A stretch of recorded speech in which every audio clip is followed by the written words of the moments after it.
to an interesting, like one of the questions that we kind of had floating around before this was speaking to an idea of like if you've ever experienced any form of sexism during training or teaching. Like I mean, the sexism doesn't always have to come in the form of a man thinking that a woman can't do something. You yourself just said that like you kind of felt you wanted to you assumed that like other women in class weren't going to train as hard. They weren't going to be as serious. They weren't, because it's a very male-dominated sport. I don't know if it's still that way. I feel like that's changed a lot just based on the women that are sitting in front of me right now on the screen. Yeah.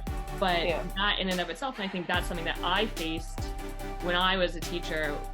The reason why I feel like I had a slight attitude issue, if we want to call it that needed a slight tweak here or there, was because I knew that there was this inherent idea in these older men's minds that I wasn't good enough to teach them, that I was kind of like okay, yes, sweetheart, let me pat you on your head and I'll listen to the man that's standing over there who's actually going to tell me what I want to do.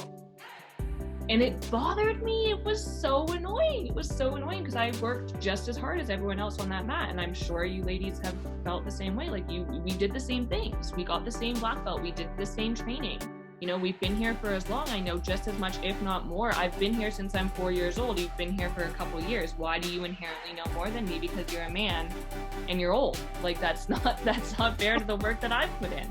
And it bothered me. And I didn't know how to channel that in a productive way, so I kind of more like took the aggressive route, which works sometimes. I'm not going to knock it. It works sometimes, not always, but it worked for some things, and I was okay with that. Do you feel like and how has that evolved? I was the only female instructor at the time, and I was dealing with people much older than me.